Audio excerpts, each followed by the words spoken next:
Hello, and welcome back to the Great Canadian Hockey Podcast. On behalf of myself and my co-host Aiden Sarah, we are back after a somewhat brief hiatus. I just took a look right before I hit record, and it's been almost 3 weeks since the last epi, and a good portion of that's on me. But that's just the way she goes. We're back. We're back in action, and we're stoked to be here. How you feeling, man?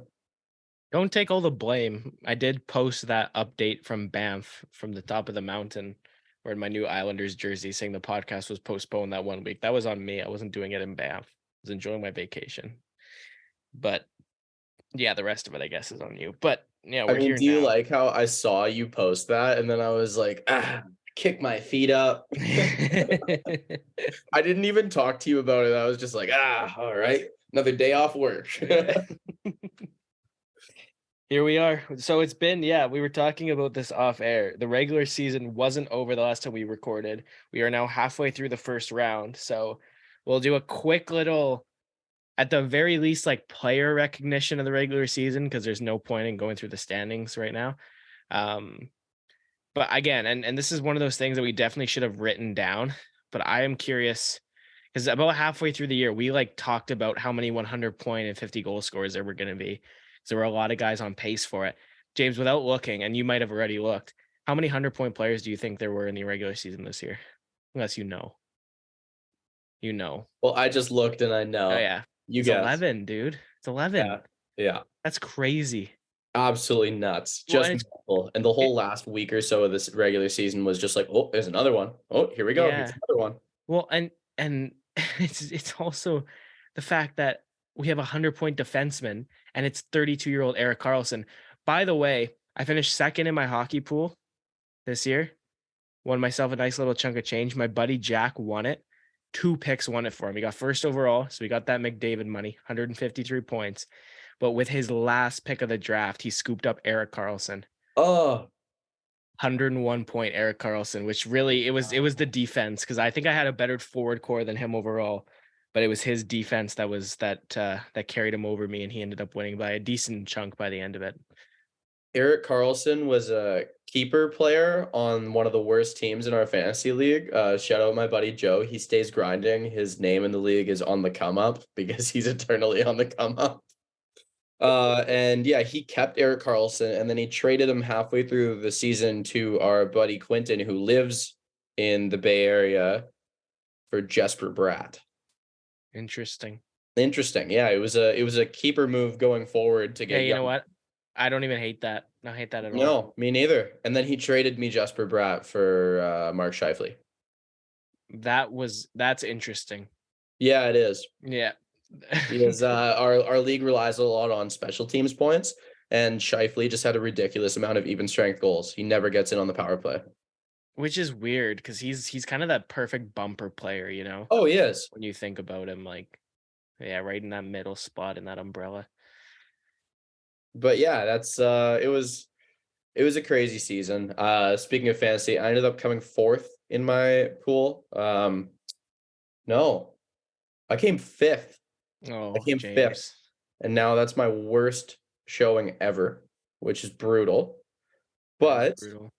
yeah, I don't know. It was the last like week of the year. I was just trying to fight my way up to fourth so I could beat my friend Caleb. He's never beat me, even since the league's inception. He's always been behind me, and I thought I was gonna live by that forever. And he was never gonna beat me. And I took my lickings. I had a lot of injuries all year long. McKinnon and McCarr are my best players. They both missed good chunks of time, and yeah, it was a tough one, man. It was really tough, but yeah, just kind of closing thoughts on the regular season. Some players to really give kudos to, like Ryan Nugent Hopkins, first 100-point season. Love to see it for a guy who was a first overall pick.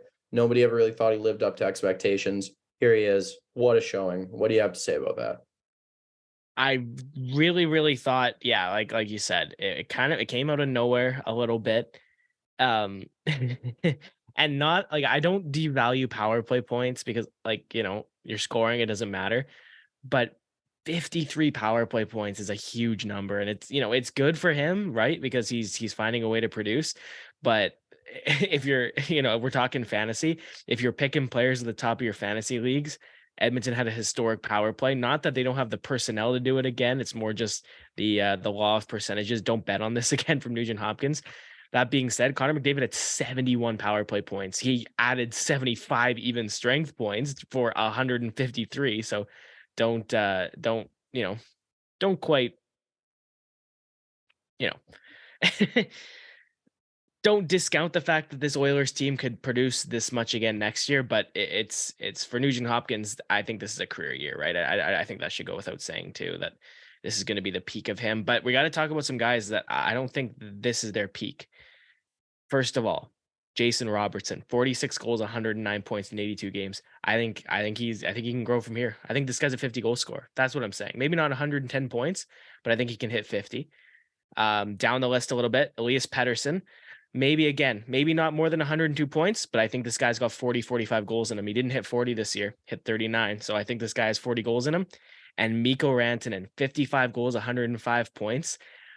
I don't know if I think it's the opposite of the other two. I think Rantanen, he's never going to hit 55 goals again.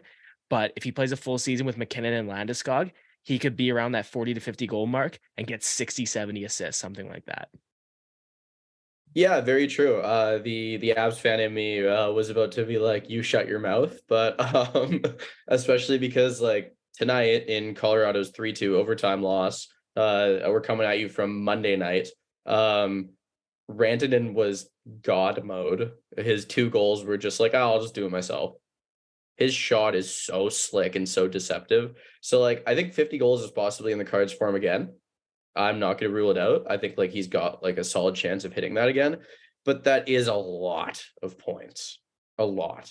And the other thing I want to point out, I kind of should have segued it after Nuge, but I remember in a comment section when Nuge hit 100 points, one of the comments was Nuge hit 100 points before McKinnon. He is better than McKinnon. True. And I was just like, and then so Nuge finished with 104. McKinnon finished with 111. McKinnon had one more game left than Nuge. I think Nuge had like 4 more games left or 5 more games left or something like that. And McKinnon had 6 or 5. It was something like that. For McKinnon, it's 111 in 71 games. For Nugent Hopkins, it was 104 and 82, right? So yeah. No, James, as much as I'm sure you were shaking with rage reading that comment, nobody actually thinks Nugent Hopkins is a better player. You're right. I was shaking with rage. Yeah. Also worth pointing out, Marner and Jack Hughes both at 99 points. We easily could have had 13 players. And H. Thompson cooled off. Like he easily could have been number 14. You go down that list, man. Like you'll arrive at Braden Point, who had 95 points. But of those 95 points, 51 were goals, which is insane. Oh, it's wild. We had a 60 goal scorer last year in Matthews. We had 2 this year, 64 from McDavid, 61 from Pastrnak, and then 55 from Rantanen, 52 from Draisaitl, and 51 from Point. Tage Thompson probably should have been there. Yeah, you're right. He cooled off 47, 47, 94 by the end of the year for him. But yeah, you know who probably had the quietest season for me? And Austin Matthews? No. Carter Verhaeghe scored 42 goals. Verhaeghe gets 42 tucks, and I didn't even realize it until like the last day of the season.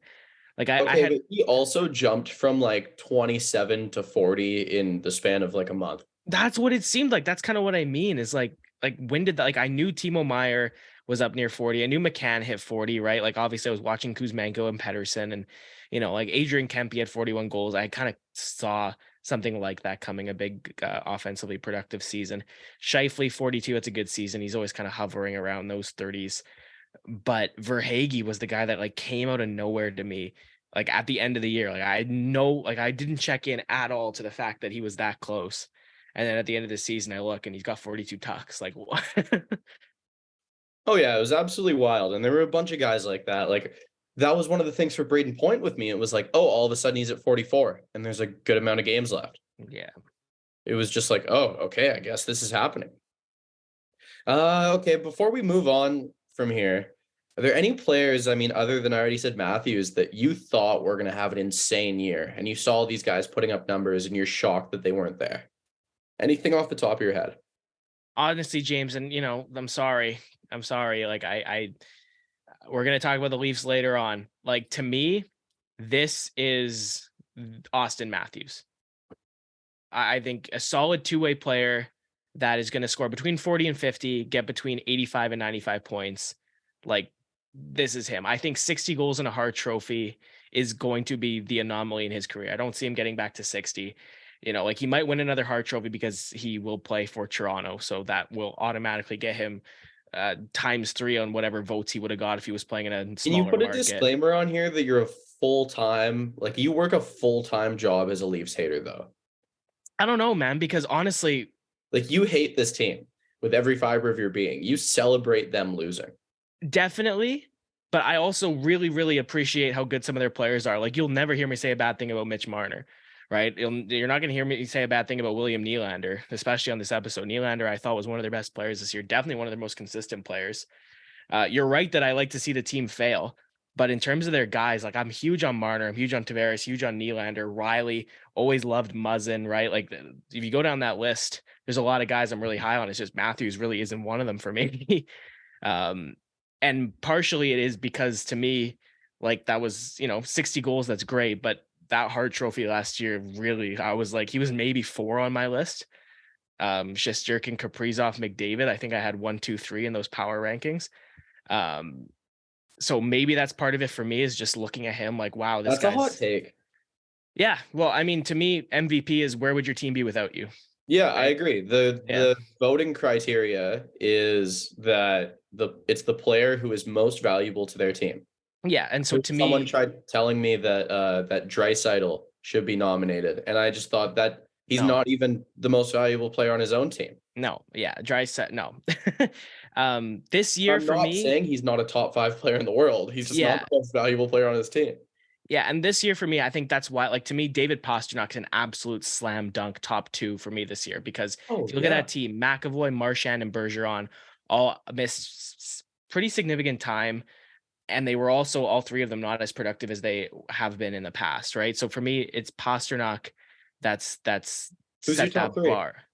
Um, it's hard to ignore McDavid's just Yeah, complete obviously. domination. I think he's 1. Pasternak's my 2, and it's hard for me. There's so much of me that wants to say Mikko Rantanen at 3. If McKinnon had missed like 10 more games, Yeah. I actually have Rantanen at 3, slam dunk. It's just McKinnon only missed 11 games. Makar didn't miss that many more, if any more than 11. I'm not actually completely sure. Almost 10 more. Yeah. Makar But on missed like that, 20 games. yeah. So and because there was no Landeskog too, I actually think I might have Rantanen at 3, because Colorado not only gets themselves into a playoff spot, but they end up winning the Central Mm-hmm. on the back of, like, no Landeskog, a big chunk of Makar missing, and 11 games of Nathan McKinnon missing. So I actually think I have Lehkonen and Nichushkin both missing yeah. a lot of time. Byram missing a lot of time. Nichushkin, who was having an unreal start to the year too. Like, it looked like he was going to be a huge contributor. So for me, off the top of my head, again, not looking too deep into it, it's McDavid, Pastrnak, Rantanen. And it hurts me not to say Jason Robertson too, because I really think he was instrumental to how good Dallas ended up being. And honestly, Mitch Marner, like, Austin Matthews did not have a great year, and Mitch Marner, to me, carried that offensive load for Toronto when he was just dry as a, like, dry as a desert. Like, he was the guy. So for me, Marner might be in my top 5 too. I'm showing that I can get past my Colorado bias because I have Rantanen at 4 and I have Ilya Sorokin at 3. I like that a lot. I do. I'm always a big goalie guy, so I definitely, Yeah, you got to show some goalie yeah, love, especially on a no, team for that like sure. squeaked into the playoffs, right? Like that when their best player is their goalie and they squeaked into the playoffs, I think that's a slam dunk. Yeah. Well, for me, that was why Shesterkin was my 1 last year, because the Rangers kind of got better around that 60 game mark. But for the first 2/3 of the regular season last year, like, Igor Shesterkin was the reason they were as good as they were. Like, that team was not clicking as well as they should have been. And they clicked near the end of the year, and they went on a playoff run for it. So credit to them. But Shesterkin was my 1 for that reason. And then Kirill Kaprizov, I said it last year, Kaprizov was my 2, because, again, to me, the Minnesota Wild, it's not even just the Minnesota Wild aren't in the playoffs without him. The Minnesota Wild are completely irrelevant without him, right? Like has not only dragged that team to contention, he's dragged that team to relevancy. And I know relevancy isn't really what we're looking for in the Hart voting, but just to me, the impact he had him, like again, he was ahead of both Matthews and McDavid on my ballot last year for sure. The only reason that I wouldn't have had Kaprizov right there last year, and I mean he would have been right there, but the only reason I wouldn't have had him in my top 3 last year is Kevin Fiala played on their second line and had an insane season. Yeah, he was great. But and that's completely valid. The other thing that I look at too is what did they do to the players around them? Right? Like to me, and again, I like Nugent Hopkins a lot, right? I do. To me, Nugent Hopkins' production, He should be a gives 70-point guy. yeah, gives McDavid the Hart cred, right? Like it does, you know what I mean?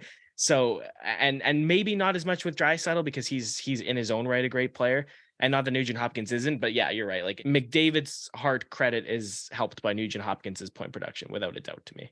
Completely agree. Well, should we move on from here? We've we've doled out a decent amount of time to this one. Yeah, and we're going to again, right? This is kind of just a teaser for what will be an end of season like awards voting for us. And again, we've spoiled or at least our respective Hart ballots. Yeah. Well, and so just before we get into first round stuff, there's one thing that I really, really want to bring up. I am such a big Devin Levi fan now, and he is my, like, if it weren't for Connor Bedard existing, he is my Calder pick next year. If it weren't for Bedard existing. Yeah, I completely agree with you. Me and my best friend, we've been tight forever. So we've done this like at least semi-consistently since we've been like 14 years old, where we'll just make hypothetical like Team Canadas. And while I was away last weekend with my parents, my dad and I made one, and I texted him, and we all made like a hypothetical Team Canada if there was a World Cup next summer. So 24 World Cup, and Levi was my Canada starter, which is who else? Why not? Right? Like this guy looks sick. That's a really funny question. Who else? But instead of diving into that, I want to say one of the reasons I love Devin Levi so much, and you know I'm a huge Star Wars guy, right? Yes. What's your Star Wars knowledge like? Give it out of 10. Limited. Like it's been a while, and it's probably been once per movie. Like you've seen Phantom Menace. Yes. Episode 1 with Darth Maul. Yeah. But again, like I think genuinely, I think it was a weekend where me and a couple buddies ripped through all of them. And sounds that like was an the last amazing time. weekend. Yeah, but it was like 7 years ago. So it's been a while. Okay, so you see the thing where Devin Levi like gets down on his knees, like pads facing down, and he stares at his net with his stick sideways before the game. I've seen that. Yeah, that's a Qui-Gon Jinn Duel of the Fates shout out. He does that because he's a Star Wars nerd. I love that. I would have never picked that out, but I that's awesome. And it's like it's called Duel of the Fates because it's like they're battling to determine Anakin Skywalker's fate, basically, if he's going to be on the light side or the dark side. And so like he's looking at the net, determining how big of a moment this is going to be every game. And I absolutely love that. The guy is such a gamer, and I love that he rocks number 27. What a goalie number. Hey, I actually did think about that. That is so filthy. Like that is one of the most rock star jersey number choices I've ever seen. Sometimes goalies pick a non-goalie number, like Mikko Koskinen being number 19. I never liked that. That always bothered me. Number 19 is supposed to be like a sick forward number. Well, and if Koskinen was like gross, I would dislike it a little bit less, right? Like if he was really good and he was like making that his own, but he was always just poo. So I never really cared for it because not only was this guy wearing a weird number, he was wearing a weird number and he sucked. Damn, that's like I just thought about it, and that's probably the like meanest thing we've ever said on here. We are usually so like even keel. Yeah. Like, do you think that's a diving off point? Do you think we're gonna get worse now? I don't know. Genuinely. Like it's well, you know what the other line of thinking I have is this is episode 20. Yeah. Like if we have repeat audience, I don't feel like us calling Miko Koskinen and Pooh is gonna lose anybody at this point, right? All right. Yeah. Like, Fair. Yeah. Our like 27 listeners aren't gonna okay. suddenly leave us. You know what? Speaking of, and I'm gonna do this. I meant to do this for this episode, but this was a very kind of like, hey, we just need to do an episode. Let's do it at 1:30 in the morning today, which is approaching the time currently where I live. But I had multiple variations of this question asked. My one buddy asked it in the most direct way possible. He wanted a segment from us, James, where we did hockey for dummies because he loves our show, but he's not a super hockey nerd. So a lot of the things we say go over his head. So what I told him I'd do, and I'm gonna do this like on the Instagram story for sure, and I'll open it up, like I'll do it in the comments too of like the episode post on the Instagram. Um, we're not gonna do hockey for dummies because I wouldn't even know where to start with that. I don't know what hockey for dummies is, right? Me neither. But ask us questions. I'm gonna put like a Q&A on the Instagram story, and I'm Okay. gonna put it in like, so we're gonna go through next episode and we're gonna answer all these questions. So if you're listening to it and you're driving, don't do it while you're driving. Wait till you get home. That's a shout out to my buddy because I know he listens to it on his commute. Go home. It'll be up on the Instagram story. I'll do it like at least every other day where I'll just throw a new one up and we'll save all the questions. And then like at the end of the next episode, we'll run through the questions and we'll like answer them. Does that sound good? Deal. And I also encourage people to send an Instagram voice note if they would like to do that as well. And we'll play the audio as long as you wouldn't ruin my career by doing it. Yeah, valid. Keep it clean because we have not had to yet throw an e-tag on any of these episodes. Yeah, and I'd like to keep it that way. I mean, for now at least, like maybe like 20 years down the road, we can not be explicit. But I mean, we could be explicit, but for now, that's a no dice. Yeah, I know it's gonna happen, right? Like I know it's kind of an inevitable thing, especially like again, I I find myself very often just talking like a hockey player, right? And that's what comes out when you do that. But for now, we'll keep it clean as long as we can. And Aiden, we'd be lying if we didn't say like we'd be lying if we said we didn't edit out some F bombs. Like we've done it before. I've like let one rip and just gone, oh whoops. All right, let's backpedal Like here. cut that. Yeah. Okay, so tangent between regular season and playoffs. The tangent is go ask us questions for us to answer. They can be personal. If they're too personal, I'm not answering it. They can be personal. So let's go into the playoffs, dude. And let's start with tonight. Tonight, of course. So as James said, end of April 24th / very, very early in the morning of April 25th is when this is being recorded. So we just had a bunch of game fours. Let's start. Why not? Colorado, Seattle. Colorado fights back from 2-0 down, but Jordan Eberle scores. Dude, okay. Was it even remotely close to the worst call in the playoffs? No. I didn't love the penalty call on Schwartz in overtime because it did absolutely nothing to hinder his scoring chance. He got the same scoring chance away. He kind of fell way after the fact. Like, again, I'm a big you call the book period guy, but I sort of think in overtime maybe you shouldn't, right? Like, because even in a regular season game, that's borderline not tripping, right? He falls kind of into the goaltender way after the play. You know what I mean? Like tripping for me is you trip a guy to prevent him creating something, right? And I didn't see that as what happened. Again, not that that is even close to as egregious as penalty calls have been in the playoffs, but it just, I saw it initially. I was like, I do not want to lose the game on that call. And then they did. Okay, a few points for me. One, Seattle is very good, and they have been all year. In the regular season, when Colorado played against Seattle, they got walked. Like they did not play well against Seattle at all. That is a fact. Seattle just rolls over you every line playing a similar game, and then they just have random Daniel Sprong moments of ridiculousness. And it's just like, what do we do? Jeff Merrick has entered the chat. Yeah, like what happens here now? This is almost frightening. It is frightening. Point number two, Mikko Rantanen, his shot placement on both those goals, incredible. Just like here, okay, I'll just do it myself. And it's also worth noting something really interesting. he stays out for the whole power play. The first unit goes off around the halfway point of the power play, and Rantanen stays out with the second unit because he doesn't have to move. He just like does random little like small strides and hip movements and then takes a shot. I love it. I love watching it. And I think part of the reason they do it is because so many of Colorado's other top players were out for so much of the year.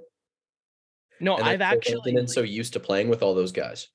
I've actually thought from like a coaching standpoint, it's valuable to have like you don't need 5 guys first unit, 5 guys second unit, right? You could go 5 guys first unit and then 3 guys swap out with 3 on the first unit, you leave like 2 out, right? Like I actually think that's really smart. And if you build your power play kind of around those 2 guys that you want to play the whole time, that could be very valuable. Um I've I want to never make a third point. go. We didn't even glaze over this. We didn't even mention it. I was at game 3. Yeah, right. James dropped thousands of dollars over the weekend to go to Seattle and sit literally behind the Colorado bench. I was directly behind the Avs bench, in right behind people that I love more than some of my friends. Like I am obsessed, like to the point of like fanboying. It was an incredible experience. Climate Pledge Arena is amazing. I love going to Canucks games at Rogers, but Rogers is a 1 out of 10 if Climate Pledge is an 8 out of 10. It is I can see that that with nice of it. a rink. I It's was gonna incredible. say, yeah. Well, I mean, Rogers Arena is getting up there, man. Like it is like the Saddle Dome is considered this old barn that needs to be replaced. That was built in what, 89? Rogers Arena, like that's a built in 95. That is only 6 years older than the rink that everybody looks at as this like you need to rebuild it like rundown place. It's I had that thought going to Rogers Place in Edmonton this year for the first time, right? Like that was when I was like, oh my God, right? Like, and as much as Rogers Arena for a, what is it? We're in 2023.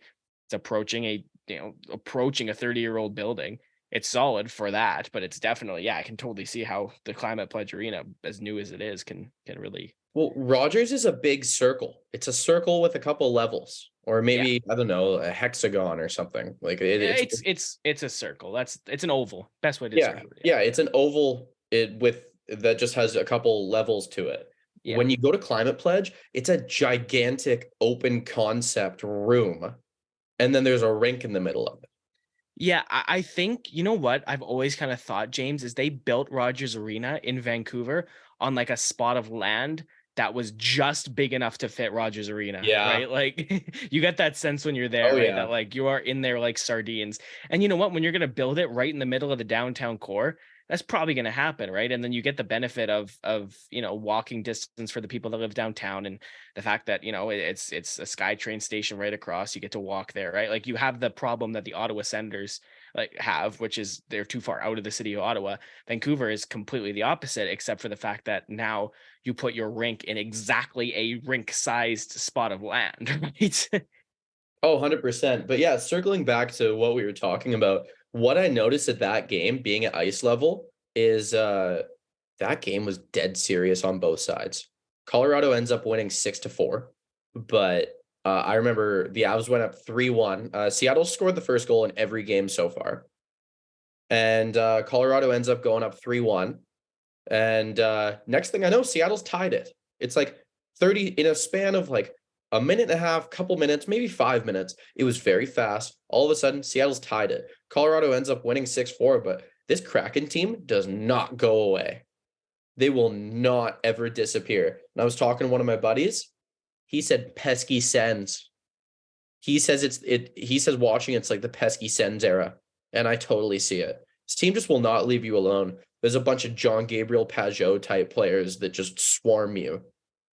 And honestly, like I give a ton of props to their head coach, Dave Haxtell, for just instilling a system that all the players buy into. They don't have superstars. You might even say they don't even have stars. Vince Dunn, Jared McCann, Matty Beniers, great players. None of them are really stars yet. Like Will maybe be like bridging probably. on that. Yeah, Yeah. yeah, they'll get there. I think 40 goals for McCann probably again, name of the game for me has always been consistency, right? If he has 35 plus next year, I'll call him a star. I'm not going to do it yet. Yeah. Speaking of though, that's probably one big thing we have to touch on before we move on from this game. Cale Makar, I didn't think it was that bad of a hit. I thought 2 minutes was the right call. Yeah, I agree. It when you slow it down, it looks so much worse than it is. Yeah, like you see it in kind of real time, and it's a penalty. It's a penalty. It is not 5 in a game. It's not a suspension. Um, it was kind of like, and we can kind of get to it because again, we haven't talked about the playoffs. It was kind of like that Dumba hit on Pavelski that everybody for some reason thought Dumba should be like kicked out of the league for. That's barely a 2 minute penalty. Yeah. If it is, it's the most borderline, barely interference call ever. Right, like it's right on the line of not being interference. Pavelski releases the puck. Dumba is hitting him pretty quickly. He didn't target the head. It's not Dumba's fault that Pavelski was in no way ready for the head. That's not on Dumba. And that's kind of what again, it's a very different hit, but it was kind of the same sentiment of just because something looks bad or had a bad result does not mean that the play itself was bad, right? And I think that's kind of where we're at. And hopefully McCann comes back, but for Seattle, right? Oh boy. Well, hockey is a very, very fast-paced, high-impact sport, and when we slow down video reviews, we should never forget that, ever. Because 9 times out of 10, they will look worse when you slow it down. I've never seen one that looks better, looks more innocent when you slow it down. Like, that's not a thing. Not really for like hits or collisions, right? Like, yeah. But yeah, moving on. The other Western Conference game 4 that happened tonight.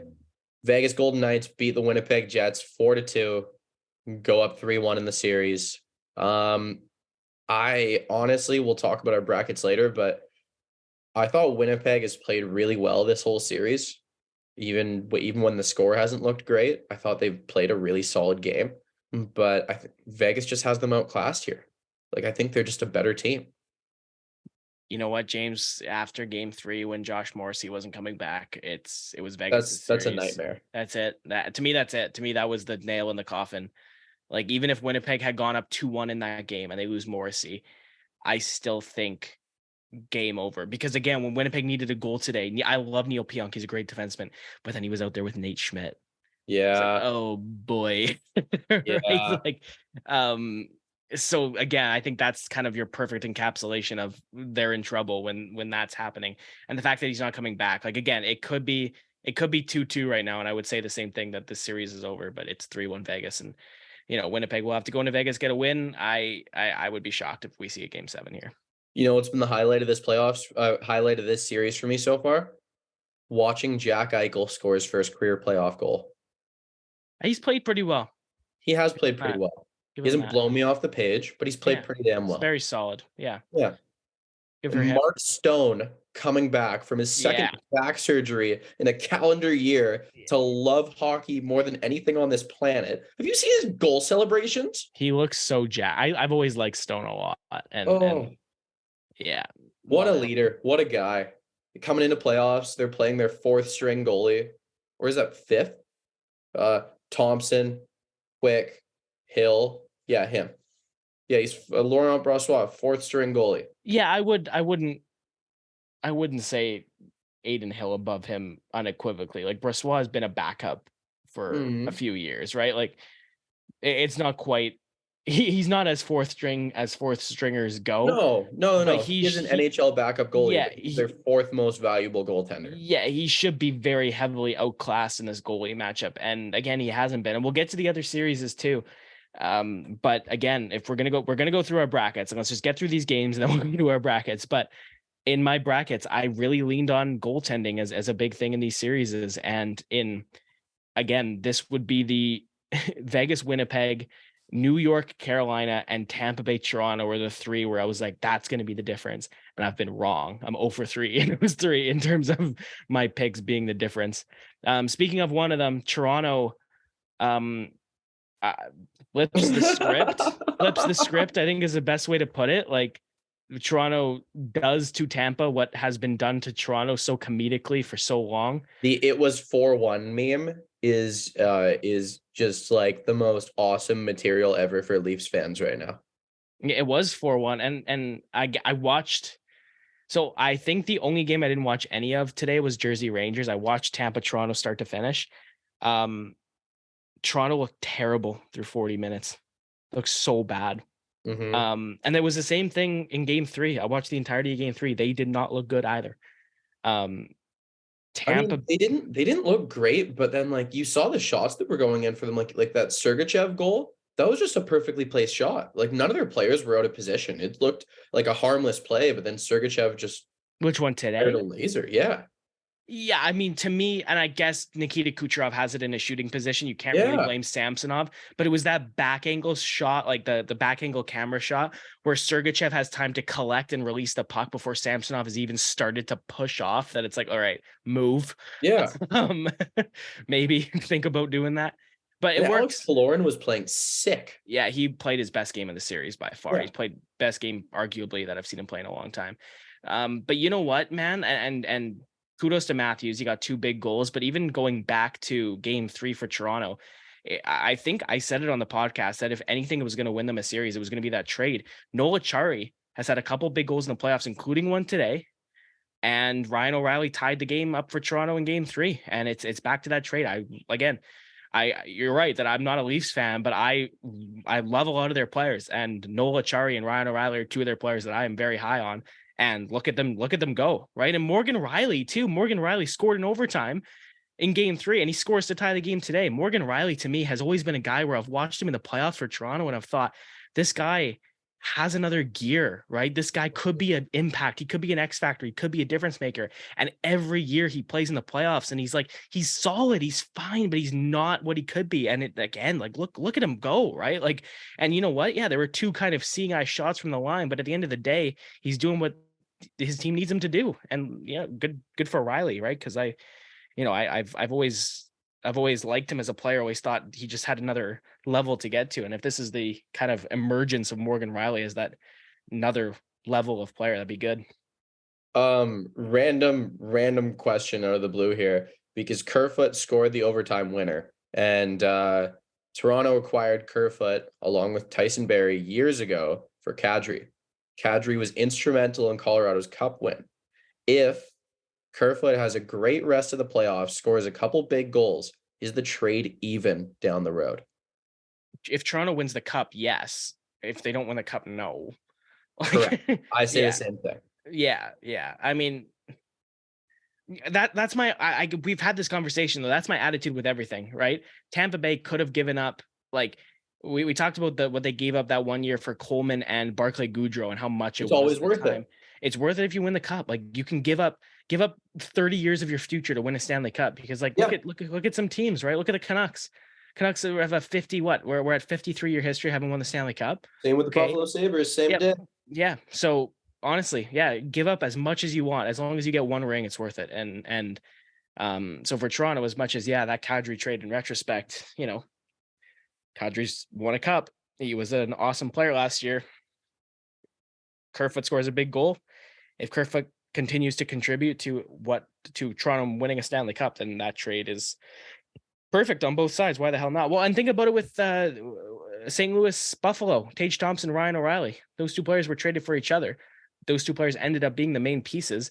Tage Thompson looks like, again, we talked about it, 47 goals, 93 points this year. Looks like a superstar. Looks like an absolute stud 1C. Traded for Ryan O'Reilly. And you know what? The St. Louis Blues right now could probably use Tage Thompson, but they don't win that cup without O'Reilly. So it makes it worth it for both teams. Yeah, completely agree. Even deal. All right, so last game of the night. This one shocked me. Oh, I have a bet with my buddy Colton, $50 straight across for the winner of this series between the Rangers and the Devils. did he And take Jersey? he took Jersey. Man, there was zero part of me that thought the Devils were going to win this series. And then after game 2, I was like, oh, they're getting swept. And here we are, 2-2, thanks to Akira Schmidt of all people. Wow. Schmid. Yeah. It's one of those things where, a rookie goaltender comes and fills in playoffs. This could be where the magic happens. This could be history will be made. Well, and you know what? He was good this year. He was very good this year. 922, man. That was what, because I looked at that when he was stepping in, like, oh, I know he played a little bit. How did he play? And ooh. Did you see played well. the Jack Hughes and Patrick Kane comments about each other, right? No. Jack Hughes basically said Kane is a role model for all of us. He's the best American player of all time. And Kane said about Jack Hughes, he's a player you love to watch, and this is a guy that people are going to be a huge fan of for years to come and a face of the league. And I like the since that, I like the Jack pumping each Hughes other's has been tires. filthy. He has, and that was something I didn't, I wasn't gonna say, oh, Jack Hughes is gonna have an awful playoffs. I didn't see him being too great either, right? Like, to me, you gotta lose to know how to win. You do. I believe in that, and I thought this was going to be kind of the learning experience for this New Jersey team. I actually still think it's going to be, because I still think the Rangers are going to win the series. And I think all this experience that these young Devils are getting from it is going to fare them well. But I didn't expect these two games at MSG, right? Like, this was so out of nowhere to me. But yeah, Hughes gets the big first goal. New Jersey wins 3-1. It's 2-2 in that series. So I guess, James, why don't we really quickly, because again, if you're listening to this, you'll be listening to it on Thursday morning, the 27th, which means Wednesday morning. It'll be Wednesday morning, the 26th. Yeah, that's when this is coming out. So we'll go through all the Tuesday, the 25th games. Islanders, Hurricanes, 3-1 Carolina in Carolina. I think this series is over. I think it's done. I think it's done like dinner. I don't think the Islanders are going to have any life in them. You see Horvat's comments? Horvat said he needs to be better. I agree with him. Yeah. You know who needs to be better? And we were talking about you threw his name out in the Hart conversation. I agree with it in the regular season. I had the Islanders winning this series because I had Ilya Which Sorokin. I think is absolute ridiculousness. I had Sorokin carrying them past this Carolina team, and he's been average. Minnesota, Dallas, and LA Edmonton are both at 2-2. Because these two games have been kind of played on the same night, I haven't watched too much Minnesota, Dallas, even though it was a series I really wanted to watch. I've been watching LA Edmonton more so.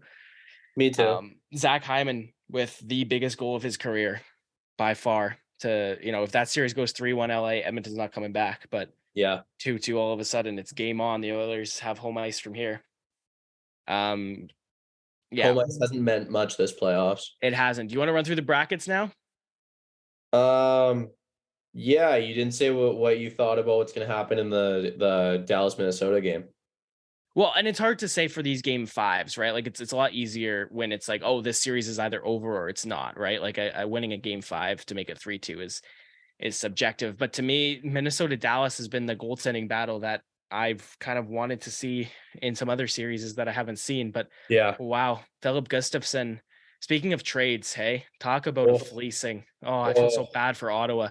But Philip Gustafson looks like an absolute stud. It looks like this guy is going to be, don't count him out of the Vezina conversation in a little while.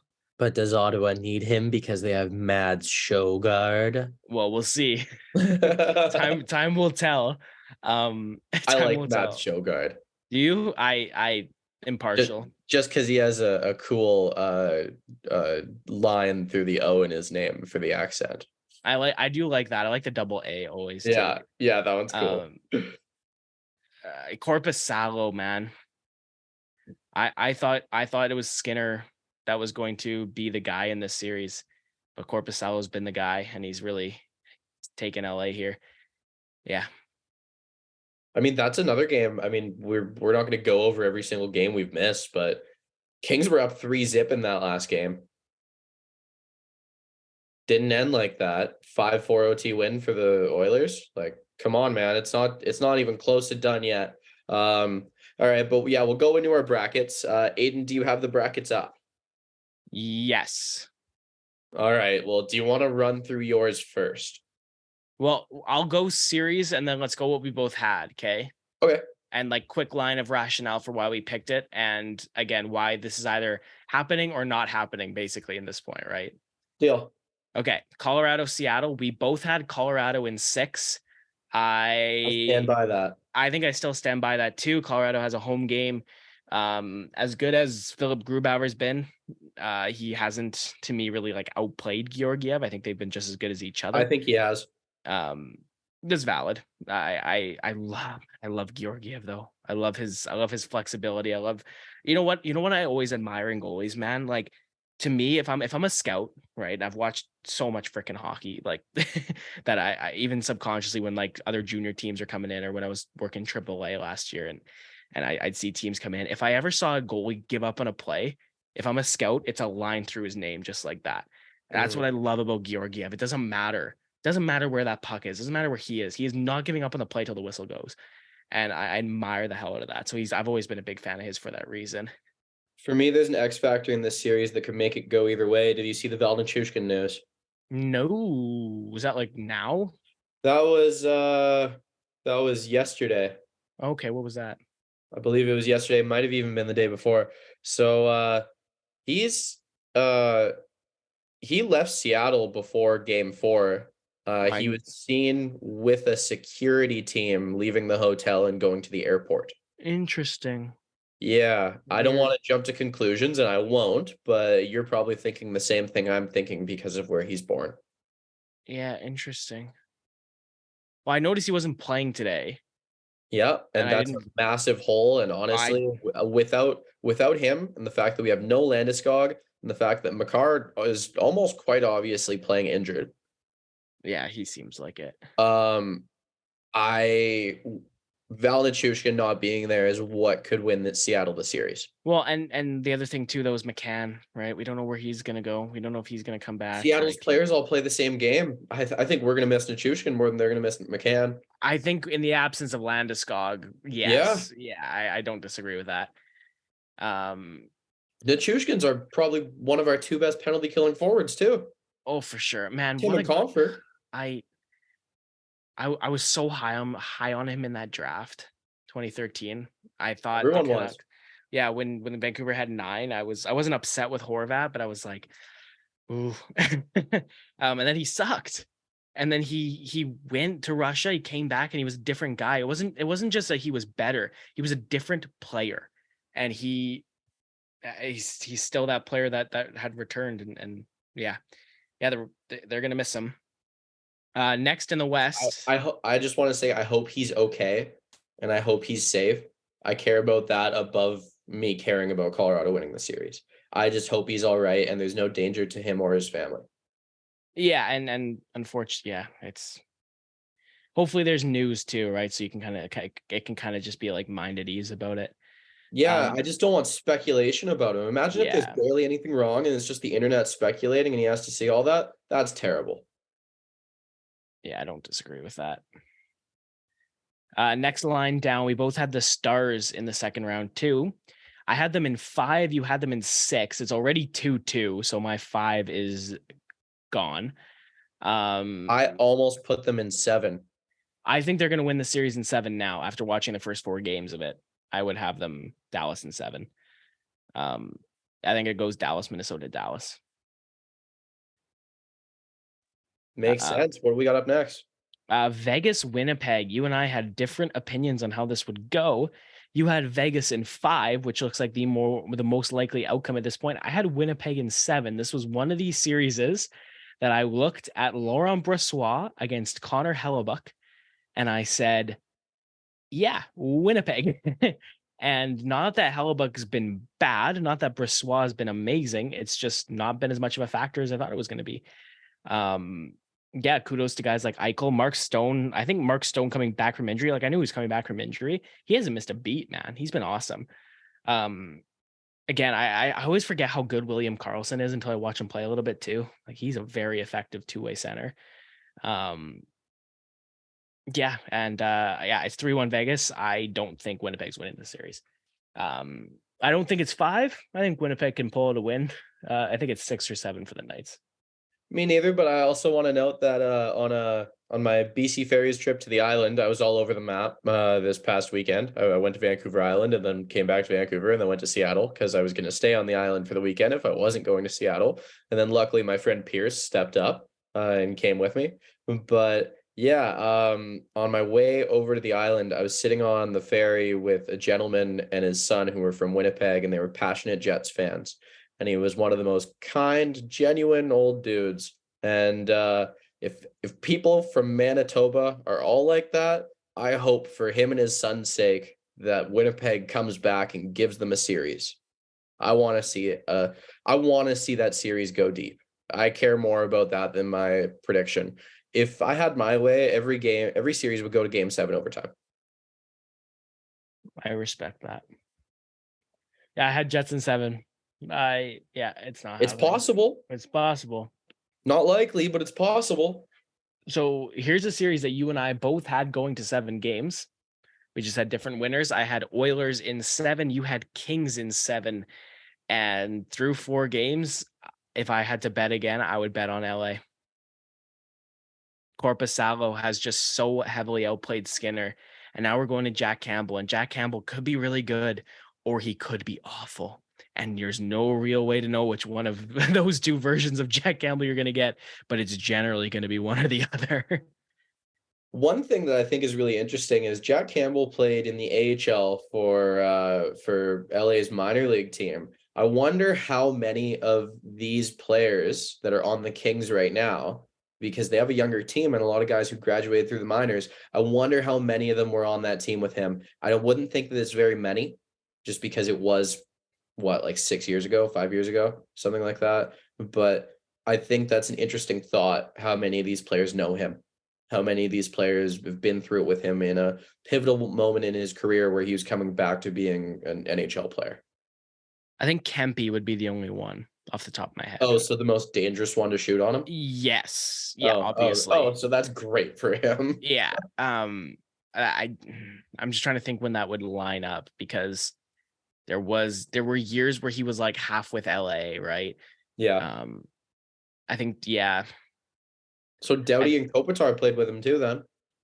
Oh, they did. Well, he had a not insignificant amount of time with the Kings one year, right? And that would be Kopitar. Yeah, Kopitar, Doughty, Iafallo even would have been on that team, right? I think that would be the whole list, but yeah. You and I were texting the other night.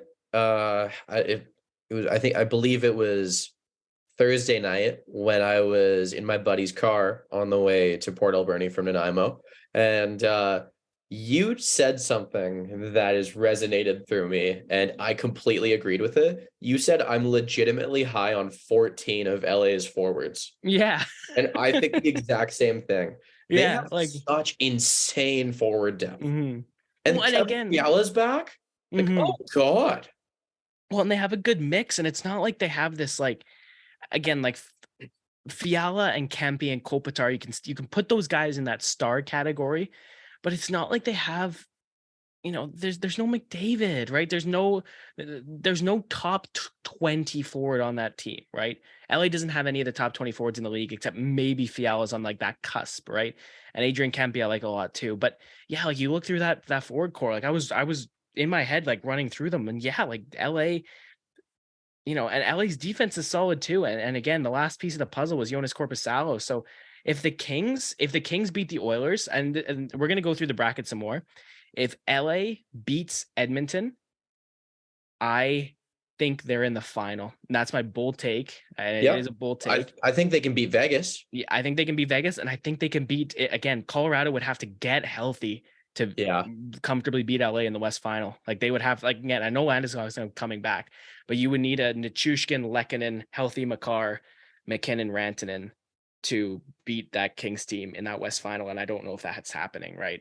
LA's too deep, man. Honestly, I remember I was sitting on the couch with one of my buddies with like 15 games left in the regular season. We were just having a couple drinks, eating some food, getting ready to go out, sit down at the bar, watch some sports. And we were watching a Kings game. I can't remember for the life of me who they were playing, but I just went, could this team win the cup? Like, is this legit? I think they could. And as much as I like the Avs, to me, there's an Eastern Cup winner this year, right? But again, the Kings could win the West, right? I actually $20 on it. I'll put 20 on a West team. I'll put 20 on West beats East. Sure. Okay. Because you know what? I still have New York. The Rangers, Me too. the Islanders. Me too. But just for fun. I'm a gambling man. I love doing it. Yeah, let's do it. So yeah, I had Edmonton. It still could very much be Edmonton. I just again, it's the stability that Korpisalo has brought to that crease that that Campbell and Skinner haven't yet. And who knows, Jack Campbell could get hot. But again, and you know what? By the time this podcast is released, it might be 3-2 Edmonton, and all this is really stupid, right? I just think I take Ellie's goaltending. I take their defensive depth.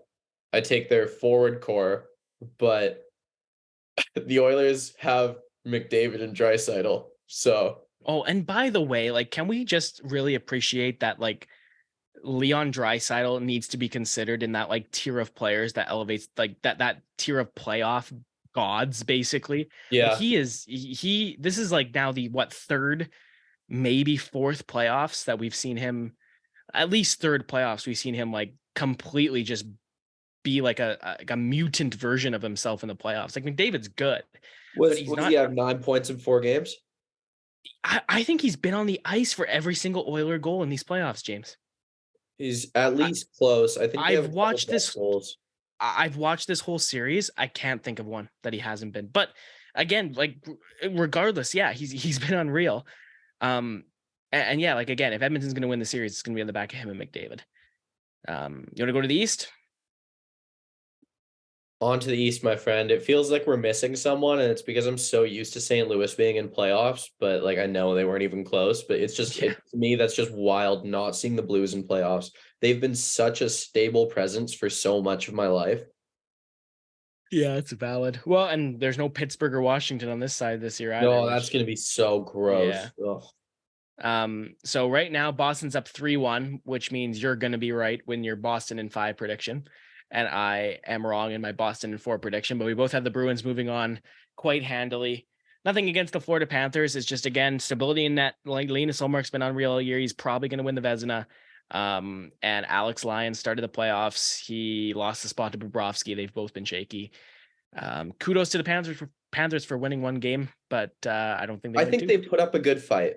Oh, it's going to be a good game 5. It's been a good Yeah. series. It's been a hard Yeah. fought series. Boston hasn't like murdered them, but it's not going past 5. One last note on the Panthers. Eric Stahl's been a really decent depth forward all year long. Yeah, I don't disagree with that. I definitely thought after that, because Montreal picked him up for their cup run, he was bad. I didn't like Yeah. him, and I thought he was done after that. But no, you're right. I don't disagree He with didn't that. even play in the NHL last year, and I think he Yeah, had almost 30 points this season. yeah. Well, and he's a good player, right? Like Yeah. it's. I always kind of thought Rick Nash was going to do that, where he was just going to Yeah. come back one time and light it up. And For he him, never it was did. concussions, though, wasn't it? Yeah, it was injuries. I don't know if it was concussion specifically, but he was yeah, he was too banged up. His style of game and his era was never going to age well. Yeah, I don't disagree with that. I'll never forget though, man, how good that guy was. Like, anyways, next East Kids series. these days will never know how good Rick Nash was. Genuinely though, right? Like, and He never not a won a joke. cup. He didn't win many awards. Oh, Mike Richards, Jonathan Taves, Rick Nash, 2010 Olympics became Canada's second line. They were gross. They single-handedly, completely not only shut down Malkin and Ovechkin playing together for Russia in that quarterfinal, but they countered and they scored. Oh, One of man. my biggest regrets as a hockey fan is not watching more Mike Richards when he was in the NHL. He was good, man, and you know, another guy whose career ended. The Missing Curfew podcast's Instagram account always shares like random clips from like 2010 because their hosts are Scotty Upshaw and Shane O'Brien. And Yeah, so they'll just share stuff from the late 2000s, early 2010s. And there was one they shared that was it was a Mike Richards playoff shift, and I'm pretty sure he Yeah. hit 6 people. was that the one against Montreal where he? Yeah, like, I think he hit 6 people and he then tucked a scored. shorty like Yeah. at the end of it. Yeah. No, I know. I'm familiar. Yeah. Yeah, that was him though. That was Yeah. him. And he was the captain, right? And he was a good leader. And yeah, he kind of he got his cup in LA, right? He did. Both of his cups. He did. He probably should have got one in Philly though, right? Like that Philly team. I mean, they lost in the final, obviously, but there are some teams like that the Canucks team is the obvious one that comes to mind because they were multiple presidents trophies and everything.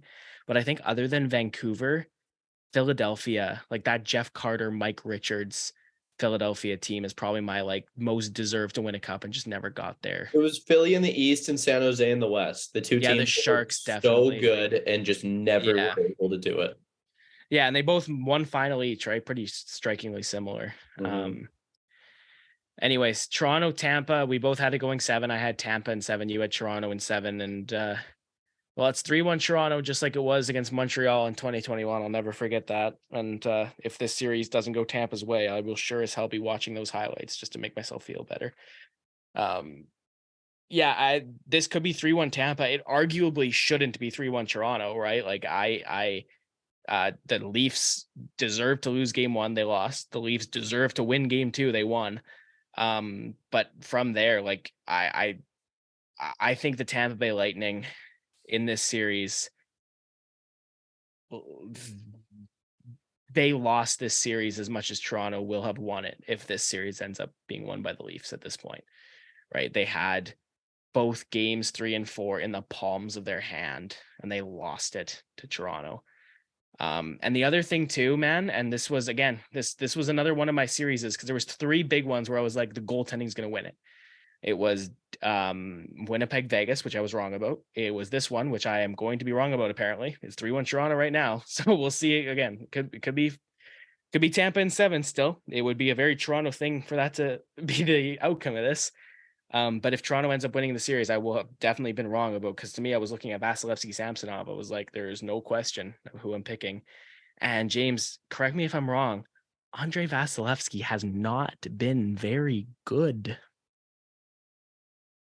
I'm not gonna say it because if I say it, I'll jinx it, and he'll end up playing the best hockey of his life the rest of the series.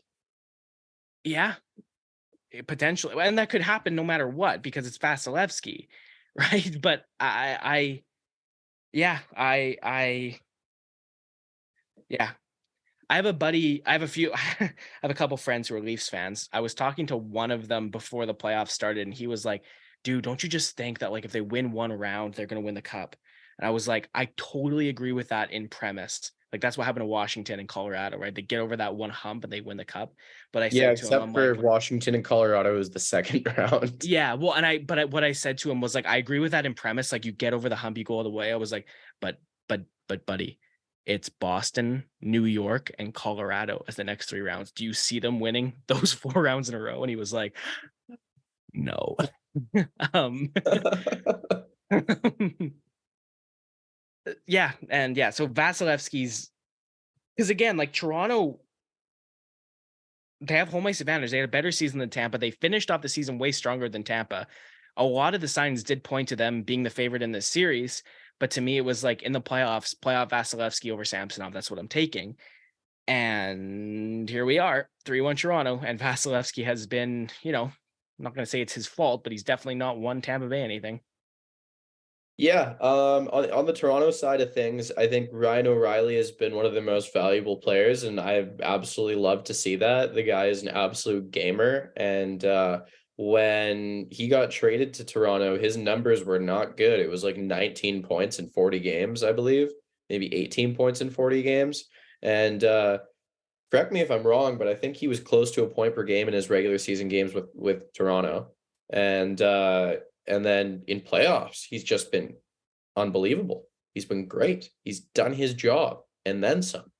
Whether he's playing on the second line with top end players, or if he's playing on the third line with some lower end players and filling in the gap in that role.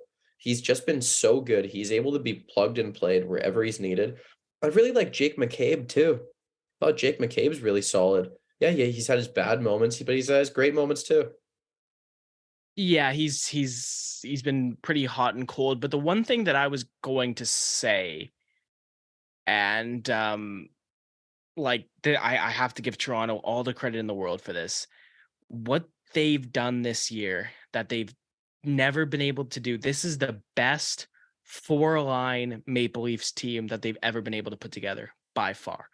Like Oh, easy. Not Nolan even close. Chari, Sam Lafferty, Zach Aston Reese, Kalle Yarncroke even coming in. Like the Toronto teams that were losing in the first round of Boston and then to Montreal and to Tampa, like it was those teams. It was like, oh, the the high end talent let them down, and that was, that was true at the time. But you know, at the end of the day, those teams weren't deep enough, right? And they tried a couple times, like that Nick Foligno trade. They tried, right? But this has been the best cast of depth players they've managed to put together. And I think at the end of the day, right, like Austin Matthews, two of the biggest goals he's ever scored as a Maple Leaf today, right? Like, and he deserves the credit for that. But at the end of the day, if Toronto wins the series, it's not going to be because Matthews and Marner took their game to another level, because they've been at this level. It's going to be because the non-Matthews, Tavares, Marner, Nylander players that Toronto brought in, not just at the deadline, but over the course of the season, have been unreal. And, O'Reilly gets the credit, Achari gets the credit, but yeah, like I said, Lafferty, Aston Reese, Yarncroke, like these guys are great players. And Samsonov. Samsonov too. Honestly, like, and I Murray Samsonov as a goaltending duo, for this to be the goaltending duo that took the Leafs to the second round, like I will be shocked, but it looks like that's the way we're headed. Freddie Anderson deserved better in Toronto. You know what my thing with Freddie was? Like, he just it wasn't that he was consistently bad. It was just when they needed a save, he just couldn't make that save. I mean, in how many of those playoffs was he playing injured too, though? Yeah, that's a fair point. And like, look at him in Carolina. He's been hurt this whole time as well. Like, it's just who he is. He's had nonstop injury problems since leaving Anaheim.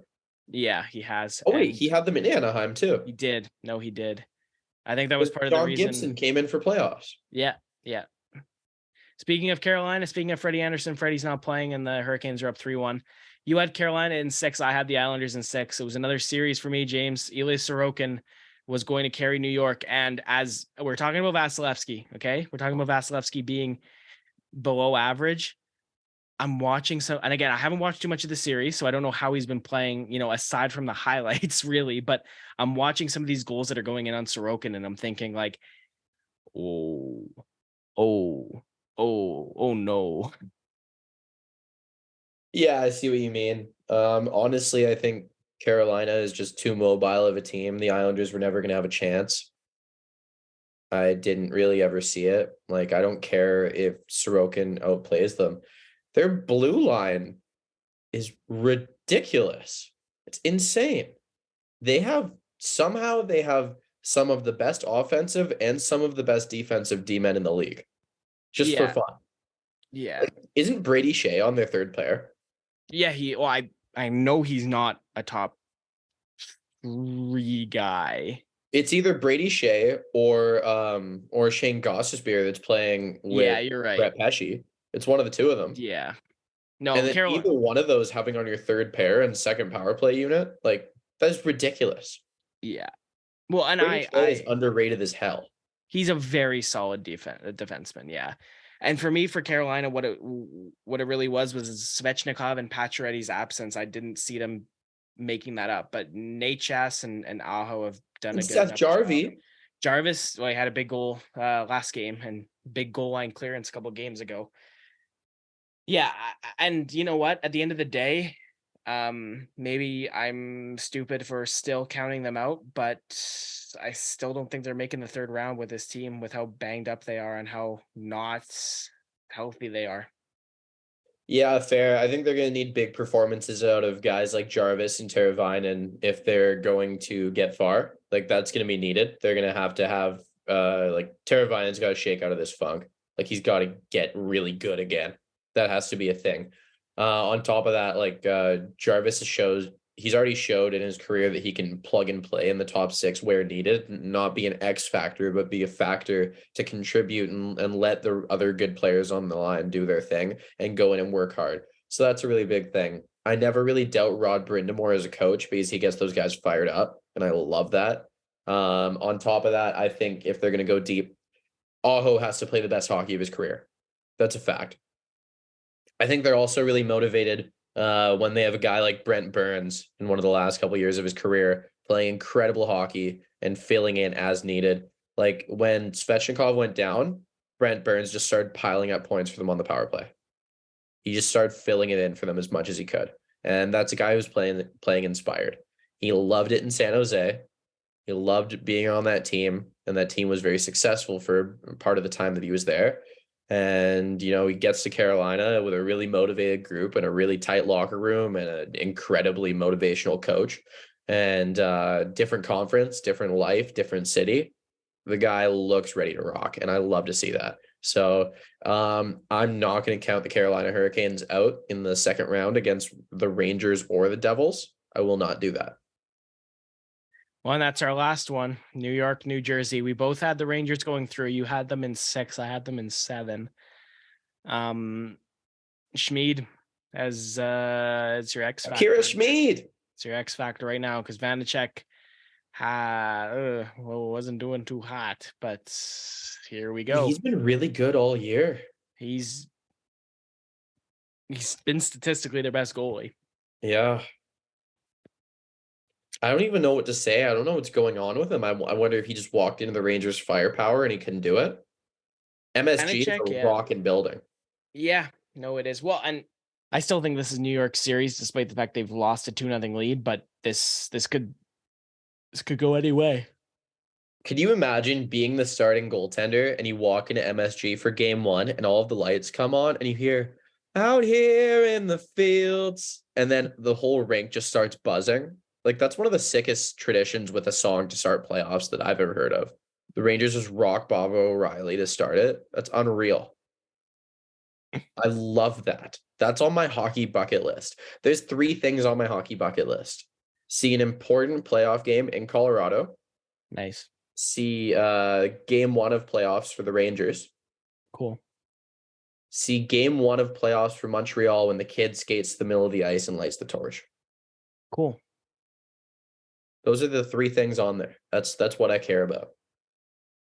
That's what I want to see. But yeah, anyway, I think that series could end up going either way, and I really don't want to be out $50, and I also really don't want to see New York Rangers Patrick Kane ousted in the first round.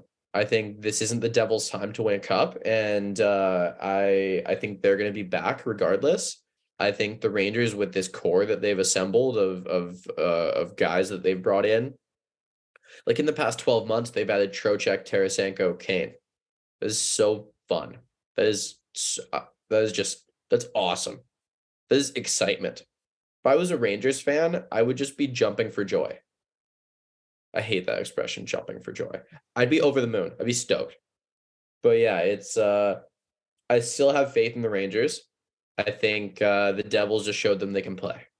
I think that's the important part, because that's what that Devils team needed to do. You don't want them to just walk in and get swept. That doesn't do much for the playoff confidence. You want them to walk in and lose in 6 or 7 and come back ready for action next year. Yeah, I don't disagree with you.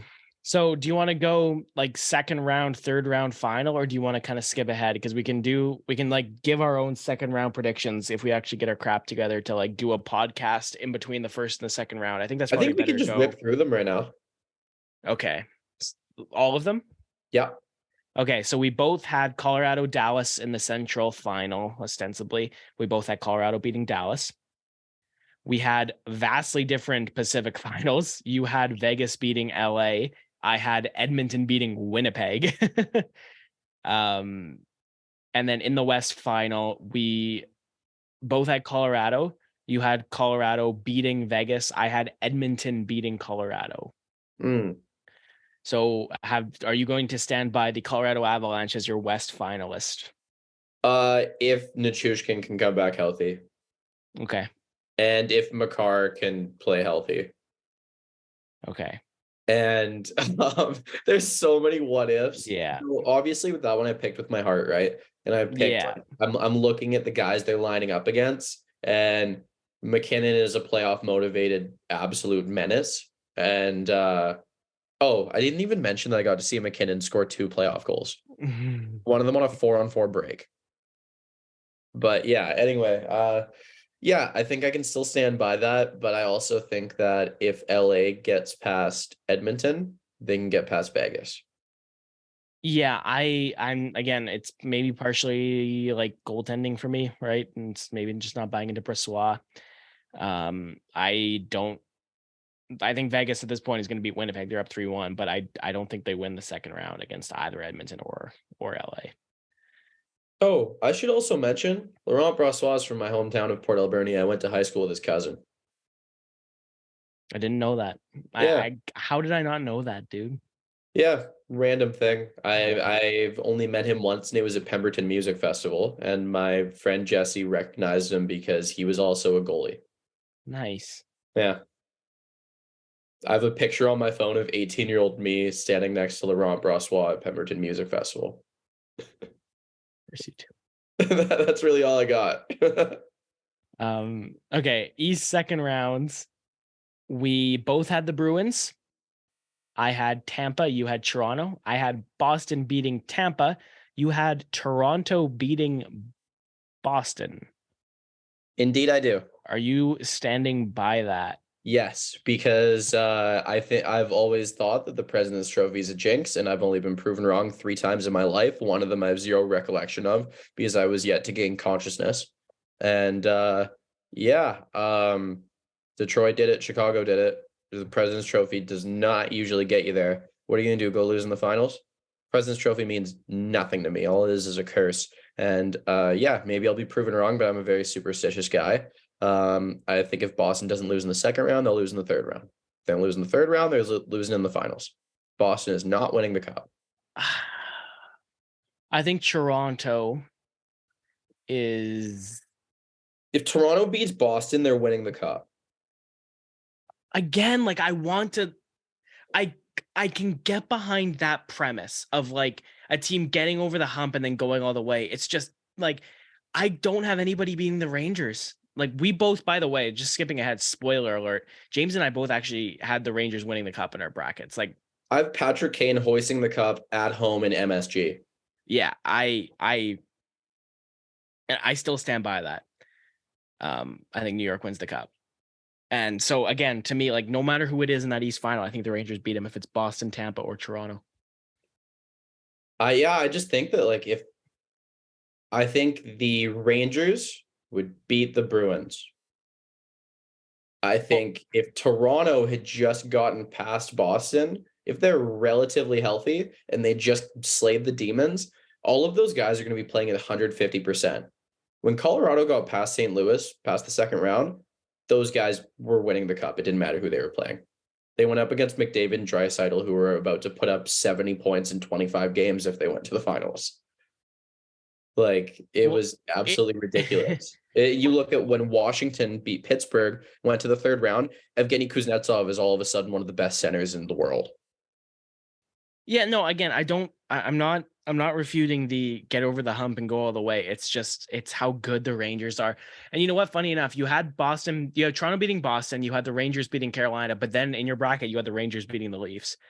I had Boston beating Tampa, Rangers beating the Islanders, and then the Rangers beating the Bruins.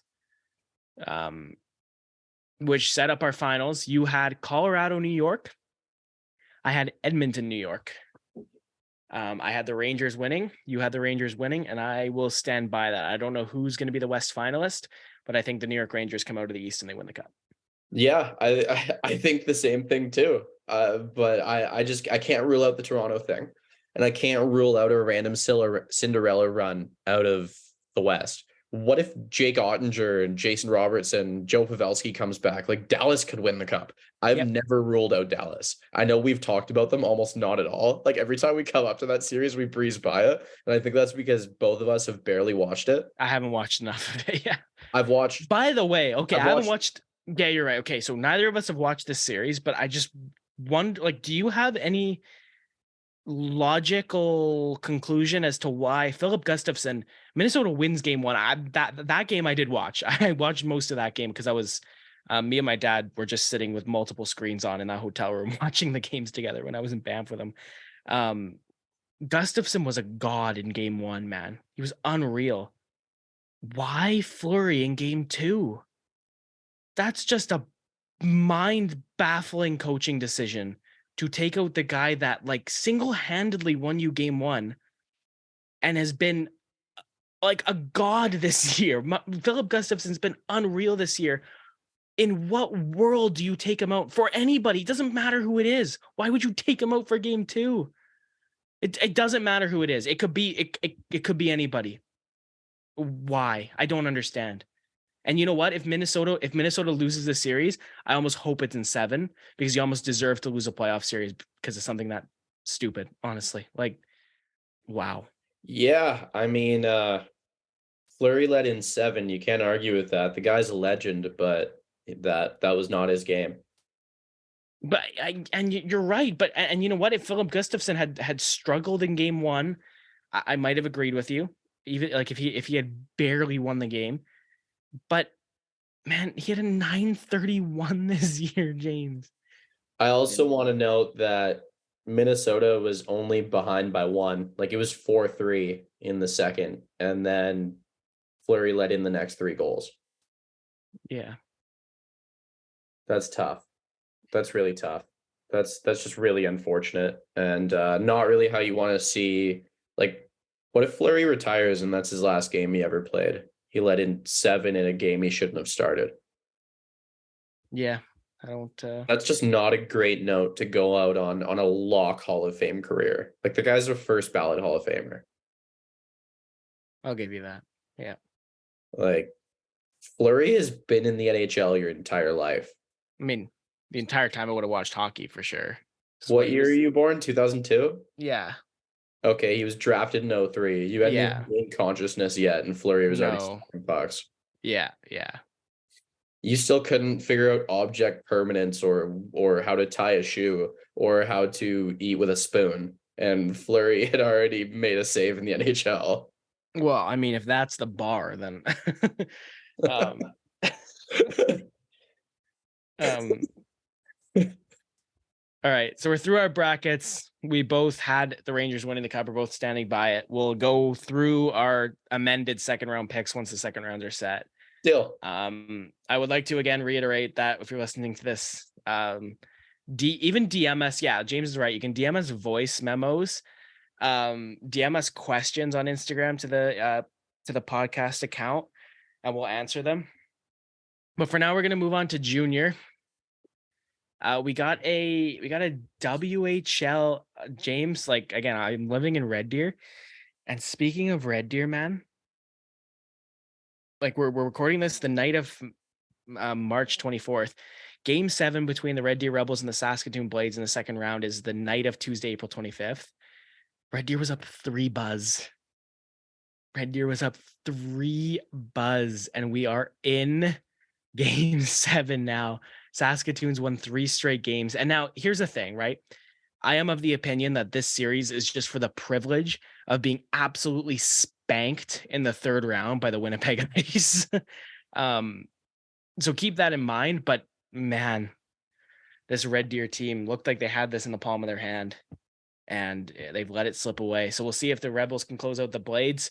So yeah, right now we have in the other conference, Seattle and Kamloops is round 3, which is interesting because the Blazers they're 8-0 to this point. Both teams are 8-0 to this point. They both swept the first 2 rounds. These are 2 teams that are going to be in the Memorial Cup. As much as I like the Winnipeg Ice, Seattle's going to win the dub, and Kamloops is the host. So it's interesting more than anything else that we're watching this Seattle Kamloops series, and I fully believe these are 2 Memorial Cup teams. But Winnipeg could give Seattle a run in the final. That could happen. The Ice beat the Warriors 4-2 in the other semi. So Red Deer Sask is game 7 Tuesday night. Winner of that is in round 3, and then we've got our WHL semifinal set. you know, I love that going from down 3-0 to going to game 7 in junior hockey for the same reason I love the ridiculousness of the World Juniors sometimes. The fact of the matter is these guys are barely adults. Tempers fly, and anything can happen. And sometimes it's the biggest moment left in their careers for a lot of these guys who won't move on to the next level. For a lot of these guys, it's a stepping stone. But regardless, it's something that no matter what, none of them will ever forget. And I love that. I love that about junior hockey at any level. And it's just awesome to see. The Brooks Bandits and Spruce Grove Saints are in their AJHL final. James, in my league, Brooks swept us 4 games to none. We haven't done a podcast since then.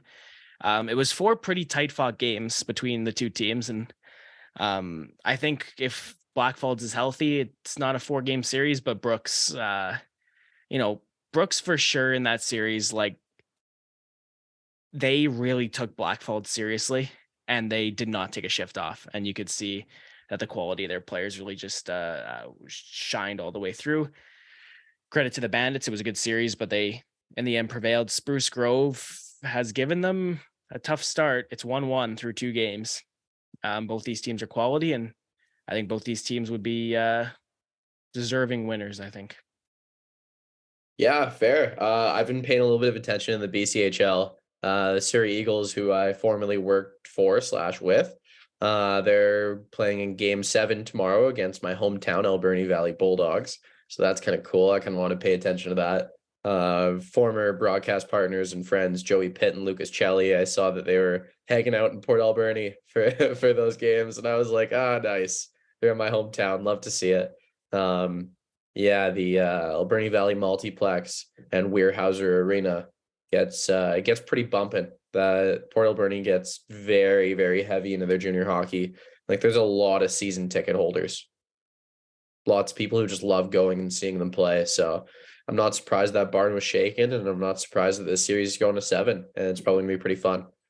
Yeah, as the junior hockey wraps up, we're into part 3 of the podcast, James, at 2:25 a.m. local, which means I'm gonna have a crappy morning tomorrow. But hey, lots of coffee. You'll be good. So we kind of started doing the question of the week. So I have another one for you. If you read the rundown, you might have prepared something. I don't know if you did, but random hill you'll die on. Like every time this topic comes up, you are like hard line. You have your opinion. It's like a long-standing one, whatever, right? Like random hockey hill you'll die on. You can give me a couple if you have a couple off the top of your head, but that's the question of the week for you. Okay, I've got a couple off the top of my head that I've said before on the podcast. Random hill I'll die on. Jonathan Quick was low-key the best goalie of his generation. Okay. We've been over that before though. We've probably talked about that at length 2 to 3 times. At least once, because it was the Hall of Fame one. Even. Yeah. And another one is one that I just brought up earlier, that the President's Trophy is a curse. Okay. Number 3 though, one that I have to come up with right now. For sure. Random hill that I'll die on. The Montreal Canadiens will have and always have had, I'm not saying all of them, but they have some of the most toxic fans on the planet. And some of them are great fans, don't get me wrong. We have friends that are great fans of them. Our buddy Ben Bazran and his dad, great fans of the Montreal Canadiens. But you know what? Some of them are so terrible and so stuck in their ways. I swear, if I hear another Montreal fan who wasn't alive for any of these cups say, "Oh yeah, well, Montreal's won more than 20 cups. How many has your team won?" Like, shut up. Stop. You have no business talking about that. I have no problem with anyone being a passionate fan and arguing in support of their team. But they have very toxic fans. I will never forget the mistreatment of Saku Koivu after coming back from cancer. One of his first few games back, I believe he was booed because they lost and he didn't score in a shootout or missed on a breakaway or something like that. And that's just a casual thing that's breezed over. It might have been a while after that. It might have been 30 games. Still. But yeah, that's a thing that happened. I'm like 80% sure. I don't remember that enough. Yeah, I respect the 3 opinions for sure. Yeah, and then just diving a little bit deeper into that, like when one of their young players is doing terribly, like look at how Drouin and Galchenyuk were treated when they were playing bad hockey. I understand it's a storied Original Six franchise, but dude, leave them alone. You don't like were these guys not getting constant hate online all the time? Again, Galchenyuk, I wouldn't have. I don't remember as much, but there was Yeah. some of it. No, Jonathan Drouin has had a tough go at it in Montreal for sure. Montreal was not the place for him to go. No, I don't disagree Imagine with if he that. got sent to like it wouldn't happen in division, but I mean maybe it would have because Florida was still not very good. But imagine if he got sent to like a Florida or Columbus or an Arizona. Like it might have been so much better for him. Even a Minnesota, like Yeah. Yeah, I got you. it was not the place for him to go. But yeah, that's those are some hills I'd die on. Would do you have a random one? I know this isn't supposed to be how it works, but do you have a random one? Well, I've got I had one random one and I've got two more. So I've got three as well. Okay. Two of them are times I think a team or a player got robbed. Okay. Okay. Logan Couture fully deserved the 2016 Conn Smythe Trophy, even in the loss. Yes, 100%. He was the best player in that playoffs. By far, it wasn't even close. Okay, no, you can't say it wasn't even close because Crosby was still god tier. Crosby was great, man, but just again, it's playoff MVP. I think Crosby isn't that. Pittsburgh's still there. I think Couture isn't that. San Jose's not out of the second round. Like he carried that team. Hey, in your NHL franchise modes, because you would have played more around then, did Logan Couture also have the clutch gene in your franchise mode playoff sims? Not that I remember. Like again, I wouldn't have. I remember getting to the third round once, and I had Colorado as my team, and we were in there pretty good. This would have been NHL 20 or 21 because we had Cale Makar. I want to say it was probably yeah, it was 20. Yeah, it would have been that summer. And I did a franchise mode, and this was one that I took deep. I took it like 18 seasons deep, maybe 20 seasons deep, something ridiculous. But there was two straight third rounds, I believe, at least one, maybe two that weren't consecutive. And we lose against we'd be up in the series, lose against San Jose in the third round. Logan Couture like three straight overtime goals, and then they'd go win the cup, and he'd win the Conn Smythe. And I was like, well, he got robbed before, so he deserved that. So I agree with that hill. I'll take that. Okay, other robbery. The Edmonton Oilers completely and utterly robbed in the 2017 second round against the Ducks. Mm, To yeah. this day, James, like in every 10 instances where there's like a goaltender interference review, 9.9 times I agree with the forward. When I played hockey, I was that forward, right? And I always think goaltenders are like, if you're interfering with them, it's interference. But I don't like the like you breathe on a goalie and it's interference, right? And that was definitely happening for a time. But man, Ryan Kessler is grabbing Cam Talbot's thigh in that one goal in game 5. And, and that goal ended up making it 3-2 Anaheim in the series, and Edmonton shellacked them in Edmonton in game 6, which I think would have happened anyways, even if Edmonton was up 3-2. So to me, I think that the Oilers just got completely fleeced. Okay. And you said you had a third one? Yeah. So, and then this one, I didn't have this one coming in, but I was talking about Mike Richards, Jonathan Taves, and Rick Nash playing together. The 2010 Winter Olympics in Vancouver, the best hockey I've ever watched, the best hockey period, best hockey of our lives, that tournament. Yeah, I attribute that to that whole era though. That like 2010 with that Olympics and playoffs to 2011 being in Vancouver for that run to 2012 the Kings randomly out of the blue being one of the most dominating playoffs of all time. That for me is like that whole era. I got you. Like I understand, and I know, yeah, like I know where you're coming from, but to me, it's just like it's that Canada US group game where Marty Brodeur just loses his mind, and and the Americans win because of it. Then Canada having to play Russia in the quarterfinals because of it. And then it was a Russian team that was ranked first going into the tournament that had beat Canada in the quarterfinals at the last Olympics. And for Canada to not only beat Russia, but beat them 7-3, and then that Slovakia team that looked like they were on a mission that just barely came up short to Canada in the semifinals, and then the Canada-US Crosby gold medal game. Like, just all of that together was better than any NHL playoffs that I've ever seen, that tournament. Totally fair. I have one more really, really random one, and this is I didn't prepare for this, so like I didn't really get to think of a random one. So that's how I kind of came up with two that we'd already talked about, and until I came up with the third one that was kind of random. This is stupid random. This is a deep cut. Ryan Miller to the St. Louis Blues is the most sadly underwhelming and disappointing trade deadline move of all time. I mean, maybe let's pump the brakes on the words all time, because there's got to be some other ones, right? But like, I know what you mean. Like, I remember that. I remember how nothing he was in that series against, That was a Chicago. dirty Blues team. That Blues team Yeah. was sick.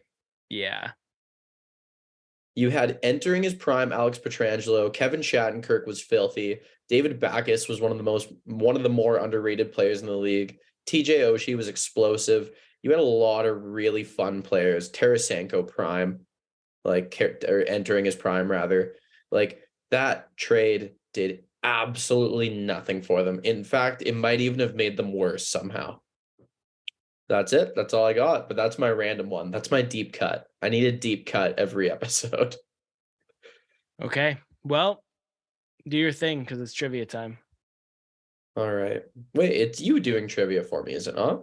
Yeah, I know, but you got to say your piece, man. Oh, yeah, that piece. The one I almost forgot. Damn, Yeah. it must have been a while since we did the last pod if I almost forgot. It is me Well, giving you trivia, though. I have it ready. It's career trajectories. Dude, I'm totally surprised that you didn't take that and run with it and let me get through without saying it and then call me No. on it. I totally thought you would have done that. No, I'll do that eventually. I know. I don't forget stuff very often. All right, well, it ain't the Great Canadian Hockey Podcast without a couple great games to play. Let's get it going. Let's see it. What do you got for me? Well, yeah, it's 3 career trajectories, and again, I don't like jinxing you, because there are times where I'm like, these are easy, and then you get one wrong, and it's funny. But I'm confident in you in all 3 of these. Usually the ones I get wrong are the ones that I should get right. Yeah, very often. And it's really funny when I'm dead confident about it. I'm like, oh, that's Antoine Vermette. And it's not at all. It was the Ryan Carter one for me, because Yeah. we were both so sure of it. And like, I needed to check, because I was like, I know this is Steve Bernier, but I didn't check before I wrote the question, because that's how confident I was. But then your confidence made me like, wait a minute. And the funny thing is that I had that moment pop into my head like a week before that. And I was like, oh yeah, I remember when Ryan Carter did that. That's funny. Okay, so career trajectory number 1. This player played in the NHL from 2012 till 2018. Edmonton, St. Louis, Colorado. Oh, it's Nail Yakupov. It is, yeah, boy. I didn't even have to think of the years. I just thought Edmonton, St. Louis, Colorado. Yeah. Traded to St. Louis from Magnus Paajarvi back to the Oilers. Ooh. And then signed with Colorado as a free agent. The exact same season, Colorado signed Val Nichushkin, I believe. I don't think it was Paajarvi, because Paajarvi was on that Blues team, because remember, he scored an overtime goal to like win a series for them. So I don't think he was part of that trade. But Paajarvi also flipped. You're wrong, I'm right. For sure? Paajarvi was back for Yakupov? I don't remember that. Because Paajarvi, it was like 2016 or 2017. He scored like an OT series winner for St. Louis. So that would have been... It was against Minnesota. The article is loading. Okay. I'm going Paajarvi. I don't remember him ever returning to Edmonton. I remember him being in Ottawa. The article is loading, and I'm wrong. Okay. It was a conditional 3rd round pick and Zach Pochiro. Sure. I would never have been able to pull that out. But... No. Okay. I was so sure Paajarvi went back to the Oilers. Huh. Okay. Next up, 2002 till 2018. Philadelphia, Chicago, Dallas, Chicago. Philadelphia, Chicago, Dallas, Chicago. 02 to 2018. Retired in Chicago. Philadelphia, Chicago, Dallas. Oh, it's Patrick Sharp. Yeah, the boy. Nice. Patrick Sharp was I had to get gross. the Philly to Chicago thing because I Yeah. was like, if it's in 2018, it has to be one of those Blackhawks that they brought back and it just didn't work. Yeah. Because remember that like year or two span where they're like, let's just bring everyone back. Yeah, like, well, I mean, Sod was maybe a little bit different, but they sort of did that with Sod, and they did that with like Lad, And then Andrew Shaw Shaw, and Patrick Sharp. Franzen, even I think at one point was a there and back kind of guy. Who? Cody Franzen? No, Cody Franzen was a Nashville guy. I'm wrong. Yeah. But he did end up going to Chicago, but it wasn't a return. There's another one that we're not thinking of that they brought back. But yeah, there's another random one. I can't remember who it is. But yeah, anyway, okay, I'm glad I got that one. That one, like while you were naming the teams, I was like, oh no, I don't think I'm gonna get this one. Okay, lastly, 2005 until 2013 in the NHL. Chicago, Minnesota, Edmonton, Vancouver. I'm allowed to get one wrong, right? Yeah, and I'm allowed to have a wrong guess. You are, and you can ask me for a hint, and I'll. Is it Cam Barker? Yeah, it is Cam Barker. Good job, buddy. Because I knew he went. I knew he went Chicago, Minnesota, Edmonton. I did not remember Vancouver. Yeah, he played like 14 games there. Okay, that one was throwing me off for a second. I was like, Vancouver. So like I had to have the safety net of knowing I could get it wrong before I thought further into it. Damn, I got that one quick. My hint was gonna be like he was the 3rd overall pick after one of the best 1-2 punches in NHL draft history, because it was Ovechkin, Malkin, and Barker. Oh, can you imagine if Pittsburgh was like, we need a left-handed defenseman, and they took Barker? No. And then Chicago got Malkin. And then it would be Taves, Malkin, Kane in like consecutive drafts or whatever. Yeah. No, it wouldn't. Yeah, but then it would have been Malkin. Would they have taken Taves if they had Malkin? There's eternal what ifs. Yeah. Anyways. Anyway. It is 2:42 a.m. in Alberta for Mr. Aiden Sarah, and this guy needs to get some rest. So without further ado, this was a great episode. We're sorry for the hiatus, but you know, we have lives to live, and this isn't a full-time job for us. This isn't even, it's barely even a part-time job. It's almost more of a hobby, I would say. It is. No, it's not a job, dude. It's a hobby. It is. And we honestly, I almost think we probably do this for us more than we do for you. It's so. I think leading more towards the first one though. And I thank all dwindling 27 of you for listening. That doesn't make me want to stop doing it. And we'll try and be a bit more consistent as playoffs go on. And thank you very much. Let's roll that outro. Cheers.